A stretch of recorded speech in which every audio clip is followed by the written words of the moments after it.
Hello, Miss Shireen. Hi Deb, how are you? I'm good, thank you. I received the notice to log Okay. in, but I'm not sure if it's necessary for me. I don't believe so. Okay, Nope. I will leave the chat. Thank you so much. Thanks, Deb. Bye. Bye.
Good afternoon, everyone. Dave Fulgerson at the Division of Emergency Management. It's March 29th at 2:03 p.m.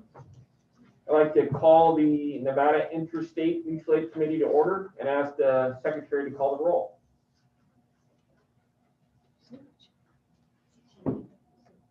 Dave Fulgerson. Present. Jeannie Freeman. Here. Billy Samuels. Present. Mike Heidemann. Present. Jeremy Hines. Here. Paul Burke. Here. Todd Carlini. Here. Greg Constant. Sam Hicks. Here. Terry Lee. Lenita McGee. Present. Bill Merwin. Don Pelt. Jerome Tishbon. Mike Allen. James Walker. Deb Pierce.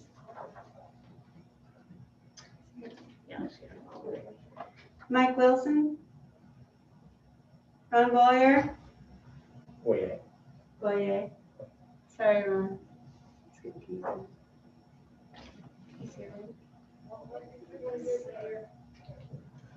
Yes, shows here on the screen. Richard Berger.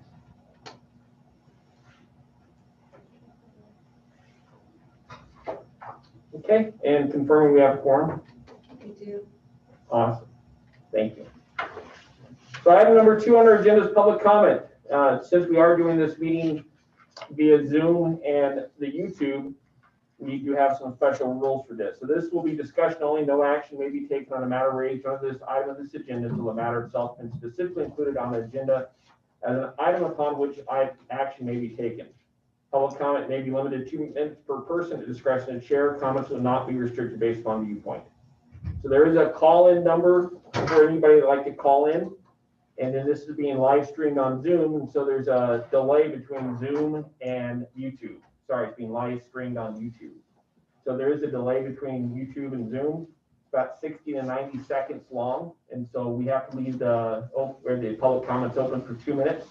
If you are calling in, the number on the agenda, and then if you hit *6 to unmute yourself.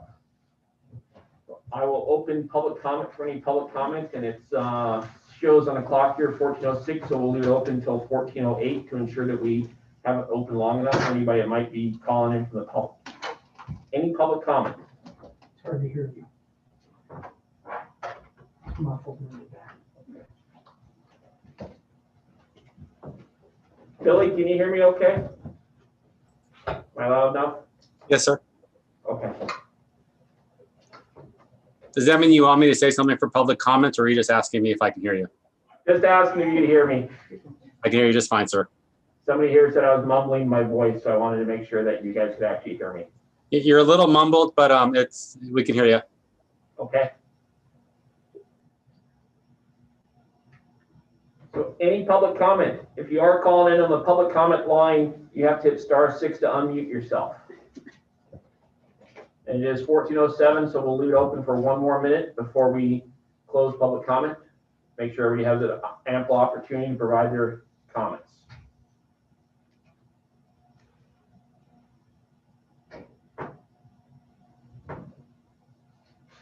If anyone has a Jeopardy theme song, this is the time we play it.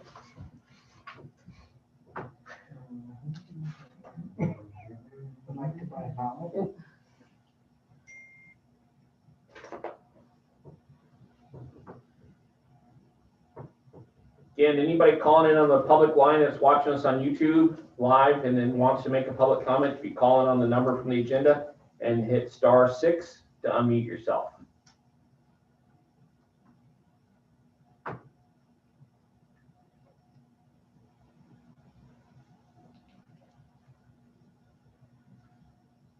Okay, seeing no public comment and it's 14:08, I'll go ahead and close public comment and move to item number 3, which is approval of the minutes. This is discussion for possible action.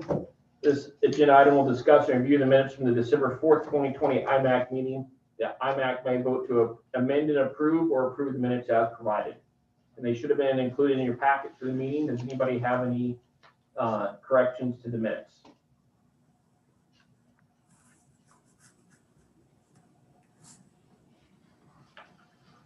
Chief, this is Jeannie Freeman for the record. I'd like a motion to approve the minutes from Friday, December 4th of 2020 for the IMAC Committee as submitted. Thank you. A motion from Dr. Freeman to approve the minutes. Do we have a second? Mike Heideman will second that motion. Second from Mike Hyman. Any discussion? All in favor say aye. Aye. Any opposed say nay. Motion carries. We'll go on to item number 4 now. This is a review of the IMAC bylaws.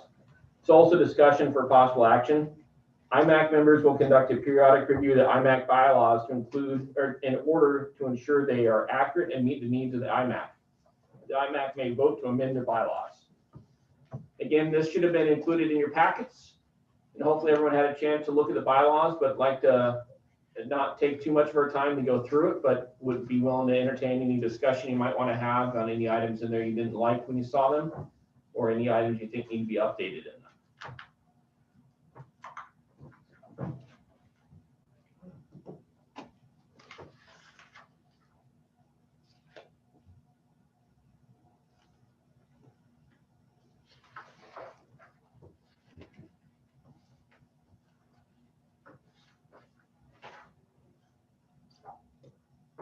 Go ahead, Paul. This is Paul Burke, and at the last meeting, I made a suggestion to do this in the first quarter, and whoever put these together did a really good job, considering it's the first draft of this, or the draft that needs to go forward, and I thought they did an excellent job. So that's all I want to say, Dave. Thank you. Is that a motion to accept the bylaws as presented? Motion to accept, Paul Burke. Okay, we have a motion from Paul Burke. Do we have a second from anyone? Jeannie Freeman, I'll second. Second by Jeannie Freeman. Any discussion? Okay, all in favor say aye. Aye. Any opposed say nay. Okay, we'll get those updated. So that way then myself and Jeannie can sign those as the chair and vice chair. So those will be included in the future packets. Item number 5, briefing on the statewide resilience strategy and legislation under consideration for the 2021 Nevada Legislature. This is a discussion item only. We'll lead a discussion on legislative efforts impacting emergency management in the state of Nevada, including an overview of the current status of the bill draft request submitted by the Division of Emergency Management. This presentation may include the status of the following items. Senate Bill 14, revising provisions related to certain emergency response plans and assessments. Assembly Bill 14, revising provisions related to emergency management. And BDR 1103, related to the reorganization of Division of Emergency Management. We're including this on all of our meetings until the end of the legislative cycle. And so some of you have already heard this probably more than once. Senate Bill 14 gets into some changes in the Nevada Homeland Security statute regarding what entities are required to produce plans and how they provide them to the division, and how the division provides guidance on those plans and cleans up those items. It has passed out of committee, has gone to the Senate as a whole. Assembly Bill 14 changes the meeting regularity of some of our standing committees, like the Nevada Resilience Advisory Committee. It moves it from monthly to quarterly, where I call the chair. It moves the State Disaster Identification Coordination Committee from quarterly to annually. And then it cleans up language for the Nevada Tribal Emergency Coordinating Council to make it a quarterly meeting instead of right now it says every 3 months. That has passed out of the Assembly Committee as well as to the Assembly as a whole. And BDR 1103 is the one related to the movement of the Division of Emergency Management from the Department of Public Safety to the Department of the Military. And it's written, it hasn't been heard yet, but it is written just to pick up the division and move us to the Division of the Military, or Department of the Military. Same reporting structure that the chief of the division would report to the adjutant general, just as the chief currently reports to the director of the Department of Public Safety. No change to the cabinet level position. The chief position for DM does have a seat on the governor's cabinet. It has for a number of years. There's no intention that I'm aware of changing this position being represented on the cabinet. And that's kind of an interesting component because it's the only non-director that's on the governor's cabinet. So that's a status update I have on those three bills, and would love to hear if anybody has any issues, concerns, or any other ideas, or any other bills that they think we need to be aware of at this time. Chief, this is Jeannie Freeman for the record. Have these actually been heard, or are these just still proposed? They haven't been heard yet on the floor. SB 14, AB 14 have already been heard in committee and were recommended as due pass to their respective chambers. The BDR 1103 has not been heard yet. Thank you.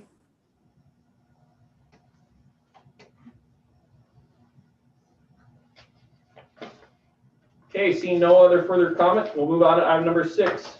Item number 6 is presentation on real world events in 2021 fire season preparation. Discussion only by Lenita McGee. IMAC will discuss real world incidents and events occurring from August of 2020 to April 2021, for which DM has activated the State Emergency Operations Center and or deployed resources to assist our local jurisdictions in response to COVID. Ms. McGee will also provide an update on DM's effort to field an IMAC team as set forth in NRS 414.080 in preparations for the 2021 fire season. Lenita? Good afternoon, everyone. Chief, can you hear me? Yes, ma'am. All right. I apologize for my remoteness. Clearly, I'm sitting in a car waiting to go into a meeting with one of our partners. What you have in front of you, Shireen, should be pulling up on the screen for us, is a compilation of the duty officer responses that occurred. The first one you're going to see is actually for the calendar year 2020. So although the presentation is supposed to be from August 2020, we went ahead and pulled the full calendar year just so you could have an idea as to what we were looking at. These should have been emailed to you a little bit earlier today. We were working with our vendor on putting together a little bit easier graphs to read. So I apologize for the lateness. We'll make sure that doesn't happen again. When you're looking at the first presentation over the 2020, you can go through the first couple of pages and you can see the mission status is the first box. There were 138 completed missions by the 9 DEM duty officers that currently exist on a rotating status. There were 30 that were information only. And for those of you that might not understand the difference, the completed mission is where we actually have to take action on something. The information only is we get a lot of calls for spills at Union Pacific Railroad cars or spills on the freeway where it doesn't require us or our duty officers to perform any particular action, but it's just for an information only report. As you continue to go through these graphs, you can see the second one is the affected jurisdictions. They're split up by county, city, tribal, and federal. Moving on to the third graph, you've got them actually split up by jurisdiction, which is required in the NRS so that we want to make sure that folks can understand how many different times we're supporting the different communities. Clearly, the larger communities tend to have more resources, so we usually don't support them as many times as we do our rural partners, just due to the number of resources and capabilities that some of the larger jurisdictions may have. Moving on to the fourth graph, we subdivide it into event types. So you can see that category, and then the next page is actually subcategories. Unfortunately, the graph kind of tends to read into each other. Again, we're working to clean this up a little bit more to make sure that it's easily readable and easy to interpret from those of you on the outside that are supporting our operation. So you can see that. And then the last box shows you the breakup of incidents by county, the primary event, and then the secondary event. The majority of ours, and Paul Burke will attest to this, tend to be search and rescue in the remote locations. And we're so grateful to have someone with Paul's expertise and knowledge to be able to assist with items like that. Moving on to the 2021 report. That is from January 1 of this year to the current date. You can see clearly our numbers are tracking right along with what we normally do. Lots of emergency locator transmitters, activations, hazardous materials spills from a couple of drops to a couple of 100 gallons, just depending on the proximity of that. And then again, the same graphs exist or charts exist for the rest of the communities broken down by type and amount of resources that we may have provided. Any questions on the graphs? Lenita, this is Billy Samuels. I'm sorry, I don't have any of those graphs. Can you guys either send to me or can I get updated, or I'm missing something? Yes, I'll make sure that Melanie sends those out again to the list so that you'll have access to those, Billy. Thank you. Absolutely. Any other questions on the graphs? All right, we'll move on to our efforts to field an incident management assistance team. We've had the incident management assistance team working group in place for about 1.5 years now. Clearly, it goes without saying, it got a bit sidetracked from COVID efforts. We picked back up with our regular meetings, which are occurring about every 2 weeks in October, and we've moved forward from there. A couple of things that we've been working on behind the scenes that are tied to the incident management assistance team, but might not be so visible, is all of the position-specific training that we've been having both in the north and the south, and we're about to start pushing out to the east as well. This clearly includes the Incident Command System 300 and 400 classes, which are the foundation for any of the all hazards position specific classes. So we've rolled out a couple of those, worked to support our partners in those. We've had the 0305 all hazards incident management team class at least 3 times, which again is another foundational class for membership on the incident management assistance team. And then we've had plenty of other position specific classes in the north and the south, to include the safety officer class that starts up here tomorrow. In addition to offering the training courses as the foundation for any type of deployment, we have an application process that's in place right now. We're creating the application, which will be the main screening tool for anyone who chooses to apply for membership on the incident management team, where it gathers their main demographic information, their experience, the positions they're interested in, etc.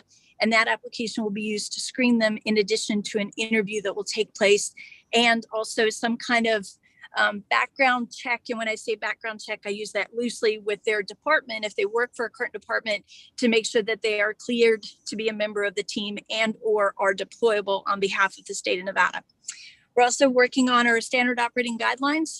We've chosen not to reinvent the wheel, but to rather beg, borrow, steal, and plagiarize, like good emergency managers do, from the states that currently have working incident management teams or incident management assistance teams. So we picked 4 of the best that we were able to find, and we're compiling them into what works for the state of Nevada. And you, as the IMAC committee, will see that standard operating guideline released probably in the next 2 months or so. We're just trying to put the finishing touches on that. And then the last piece is the credentialing committee. So once a member has fulfilled all of the requirements to earn the credential as an all hazards logistics section chief or resource unit leader or incident commander, they're going to have to present their task book to the credentialing committee, who is going to be made up of credentialed and experienced responders, which will then decide whether or not they've met all the requirements to become a credentialed member within that position. If they choose to sign off on it, then the credential and the task book will be pushed up to the Chief of Emergency Management for final signature. So all of those background pieces require a whole lot of work that our Incident Management Assistance Team Working Group has been working on diligently as much as we can amongst all of the other challenges that were handled. Any questions on the Incident Management Assistance Team?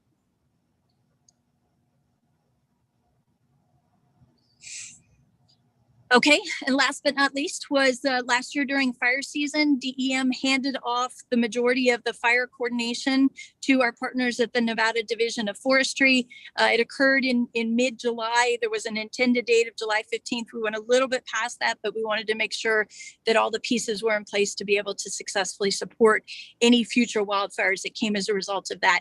We've continued those efforts to streamline that operation with the Nevada Division of Forestry to make sure that ultimately the end user, the customers out there with their firefighting apparatus and firefighters on the ground, didn't see any kind of interruption in the service that they were provided. So admittedly, there were a little bit of challenges.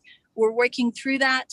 As far as fire season goes, the Nevada Division of Forestry remains the primary mutual aid coordinating group here in the state of Nevada for that second level of incident response. And then DEM is providing some backup to assist them as well. So we'll continue to work through this process to make sure there's no interruptions to the frontline service. Any questions on that? Chief Ferguson. Go ahead. So Dave, this is Mike Heidemann. This could be for Lenita also. One of the things that I'm interested in is what type of potential working relationship does DEM or maybe even this committee have with NDF in regards to getting training out there to the volunteer fire departments in the state? I've been questioned a lot in another hat that I wear of, all the counties are paying into NDF's fund and would like to see some training on wildland out in some of these rural areas. Do either one of you have a comment on that? Chief, would you like? I'll take that one, Lenita. Okay. I think that's a little outside the scope and breadth of this committee. This committee is only on the mutual aid part, but obviously we got Ron Boyer with the Nevada Division of Forestry in the room if you'd like to comment on that one regarding your question. Who was that spoke up? Hey, Mike. So broken up by the states, the western region, the northern region, the southern region, the volunteer fire departments reside under the counties and are oversight from the counties. That doesn't mean that the VFDs can't go direct to my regional FMOs and ask for some training. I know across the state, the BLM, the Forest Service, and NDF do combine agencies and do offer training for the VFDs when requested. On my window, not yours. So it could be a request issue, Mike, that just needs to be cleaned up and the questions just need to be asked. So thank you. So what I'm hearing is to have them go through their regional resources.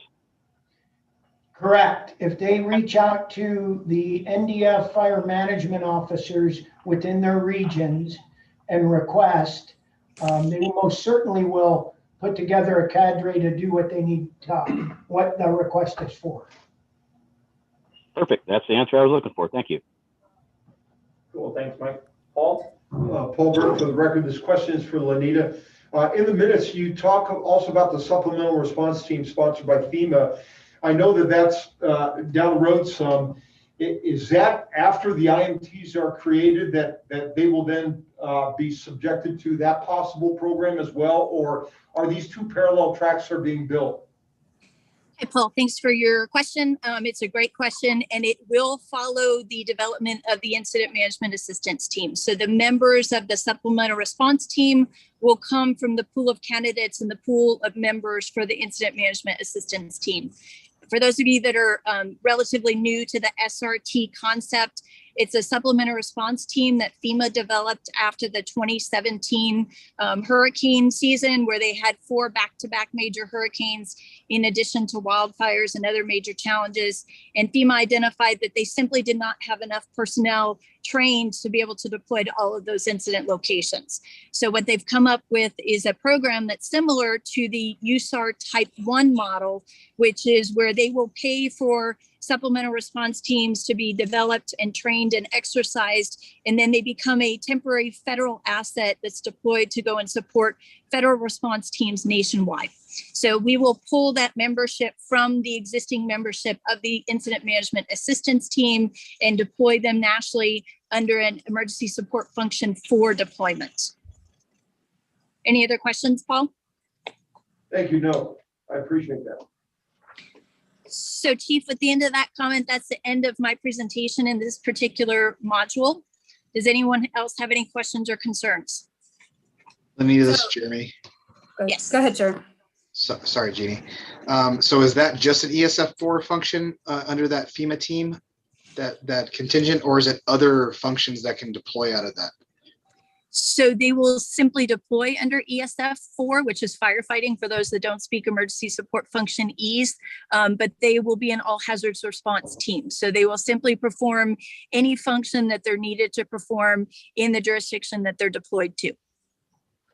Thank you. So just a quick aside, recently there was some discussion on deploying some of the supplemental response teams to support vaccination efforts. So clearly that's a health and medical type of response. During hurricane response operations, they may be deployed and assigned to do a debris management type of operation or mass care. It's really just relevant to and relative to the gap that exists and plugging it with a trained incident management team that consists of federal, state, local, tribal, and non-governmental organizations. Any other questions?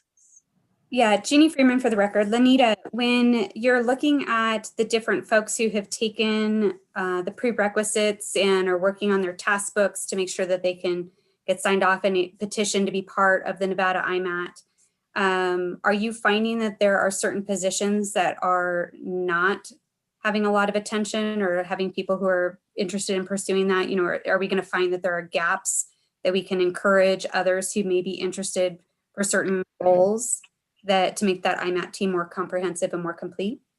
So I appreciate that, Jean. The gaps that exist nationwide and not just here in the state of Nevada, but we see them on every incident management team, usually have to do with communications because it's so technically advanced. It's certainly a weakness of mine. I will admit that up front.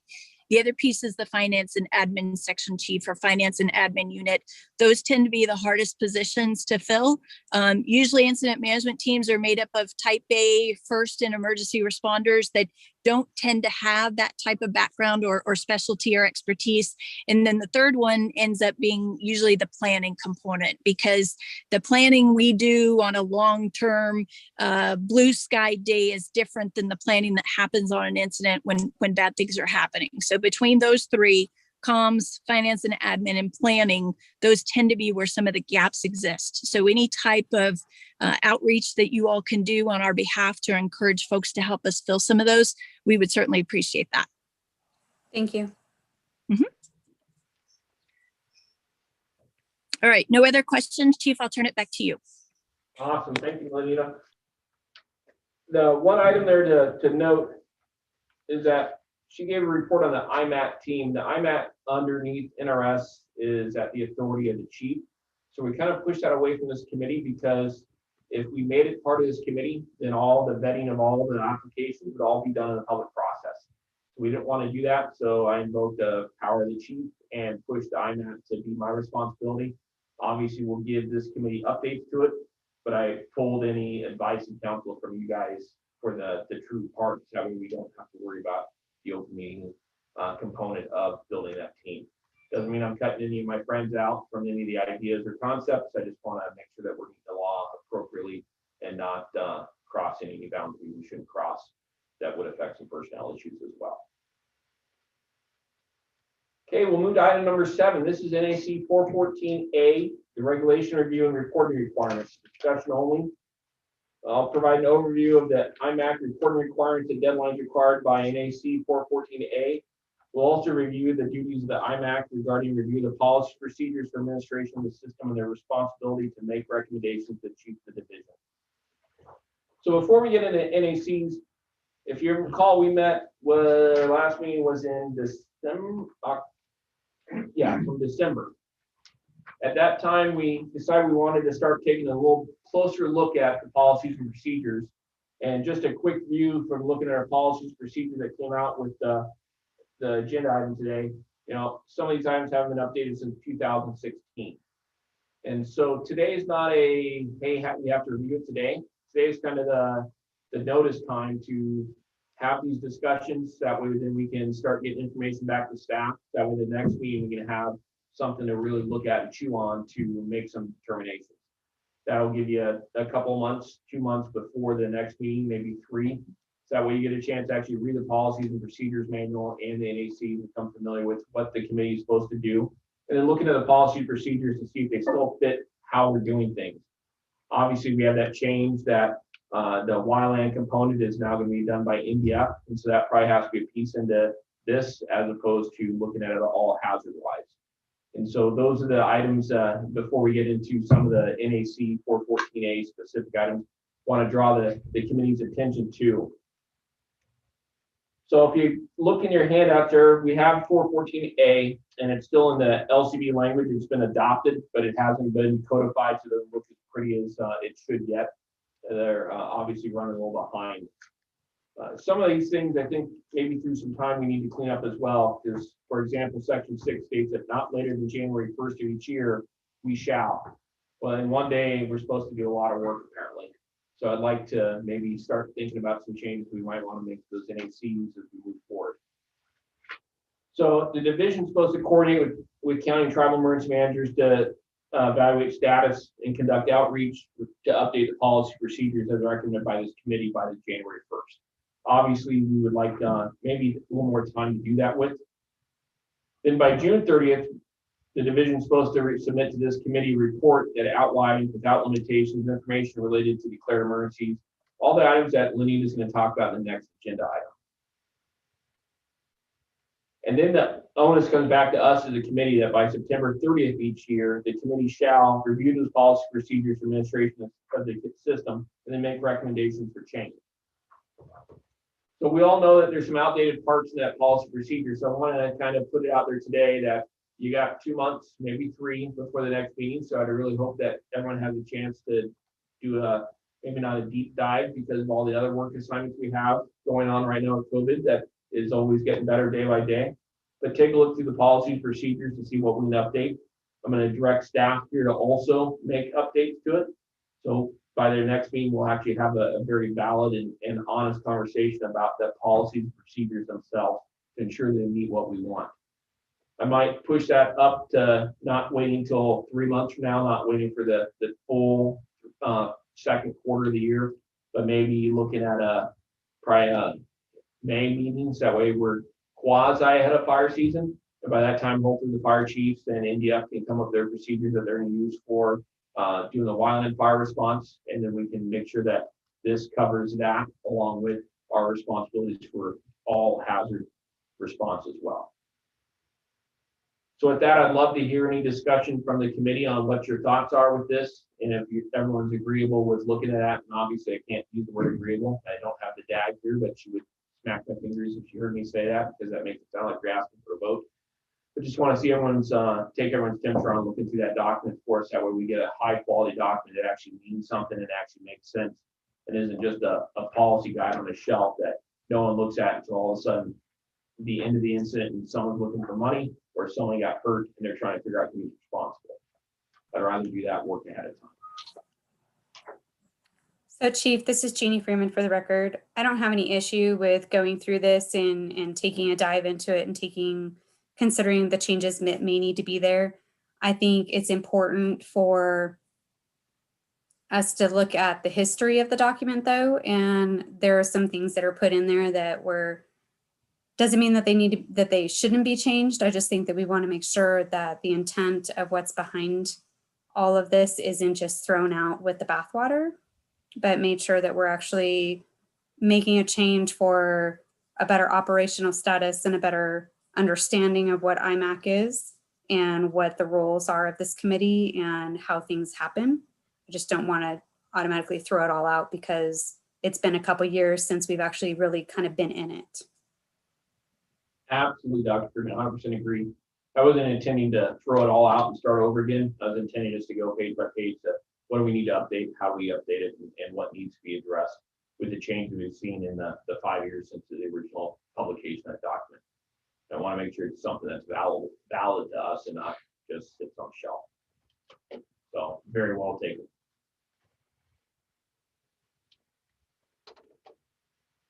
Any other comments from anyone?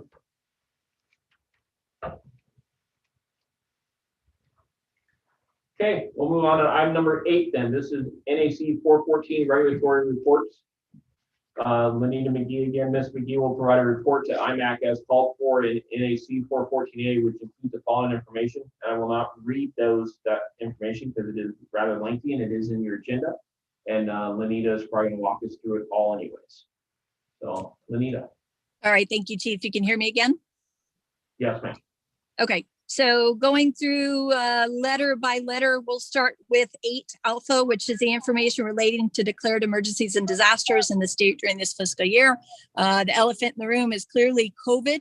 We did have a couple of jurisdictions in preparation for the civil unrest that happened a couple months ago make a disaster declaration and then they actually rescinded it. So we're not going to count those because they were never actually operationalized other than them erring on the side of caution. So COVID was the overarching declared emergency in the state of Nevada.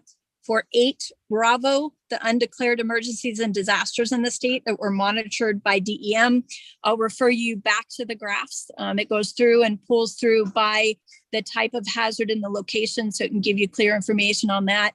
The ones that got our biggest attention were the civil unrest that occurred both in Reno after the election and then the inauguration day in Carson City and the monitoring that took place with that. When we have that information, thank you, Shireen.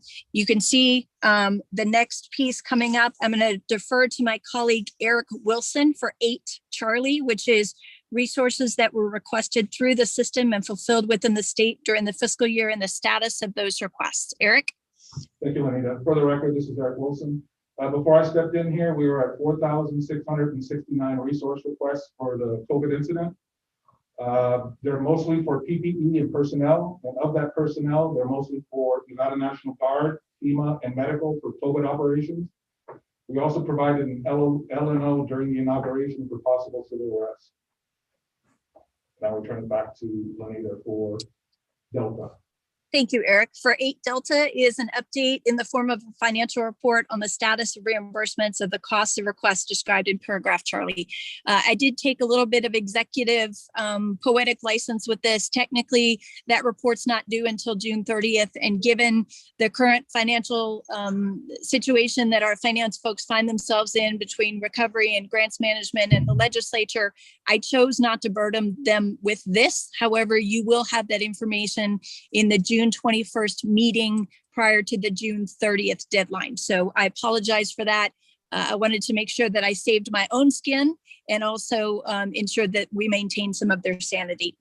When it comes to 8 ECHO resources that were requested through the system by other states and fulfilled through the Emergency Management Assistance Compact during the fiscal year, that is what you're seeing on the screen right now. You've got that nice color-coded graph in front of you.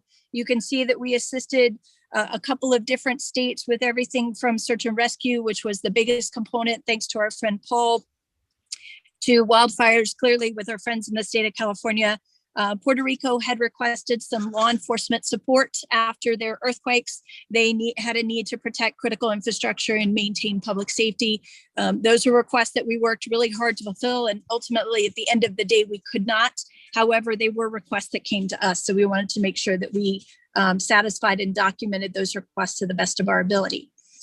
I'm going to pass it back to my colleague Eric for 8 Frank, which is information relating to the status of the state's inventory of resources for response to emergencies. Eric?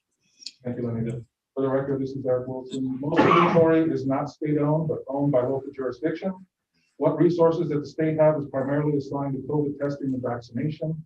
We will be hoping to do an update of the inventory from a mutual aid's perspective in the near future, however, for what you'll see. I'll also go ahead and start with the IMAC system updates. Alpha and Bravo. For Alpha, number of political subdivisions who have opted out of the system. We had no political subdivisions that opted out of the system. For Bravo, number of tribal nations who have opted into the system. We have none for that as well. And I'll defer to Lenita for IMAC Charlie. Thank you, Eric. I got a quick question. So on Bravo, we have no tribal nations that are in the IMAC system for this last year. We don't have to opt in on an annual basis, or they opt in for, until they opt out. I know they opt out. But when I talked to first, she said none had opted in this past fiscal year. So what are those for then? That way, sorry, I just want to make sure that we have that on the record, not that we don't have any, but we do have 4. I got Reno, Sparks, Indian Colony, Urington, Paiute Tribe. I don't know those. Pyramid Lake, Paiute. Pyramid Lake. And Duck Valley. And Duck Valley. Okay. Okay. Sorry for the interruption. No, please.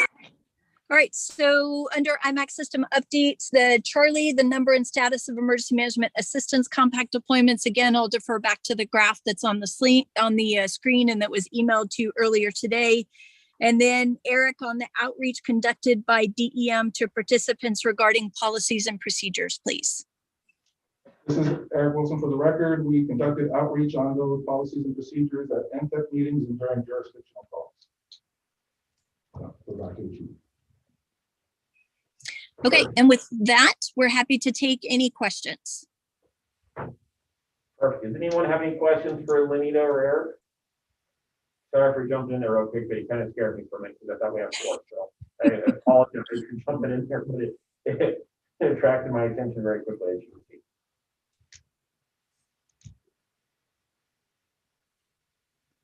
Okay, seeing and hearing no questions, we'll move on to item number 9. And this is public comment once again, discussion only, no action may be taken, just like it was before. We do have to wait 2 minutes for the discussion or for public comment to be open, and I see it is 14:43 right now in Carson City. So we'll leave it open to 14:45 in case anybody has public comments on the YouTube channel. Again, if you're calling in, and the number we did check at the beginning of the meeting to make sure it worked, you have to hit *6 to unmute yourself. So I'll take any public comments at this time from members of the committee or anybody who's in the Zoom platform or anybody who's on YouTube that has called in.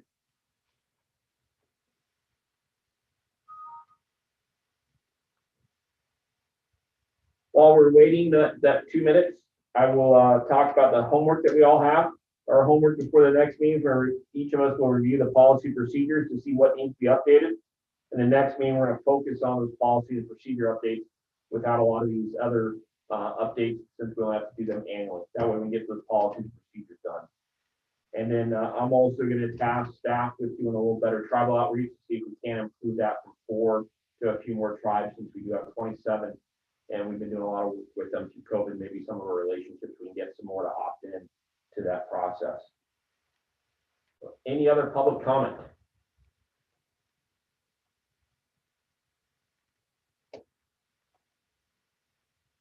It's 14:44. We'll wait till 14:45 to close public comments. Again, if you're on the phone and you wish to do public comment, hit *6 to unmute your phone.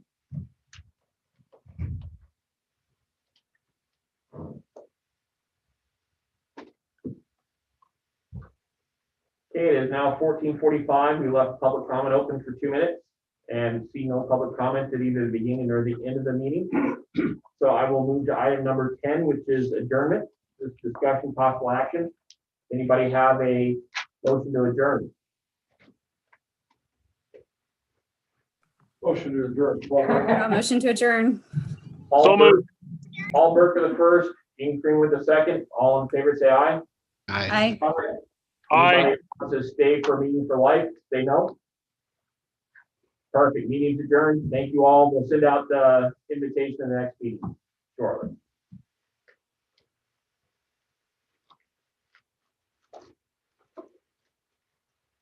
It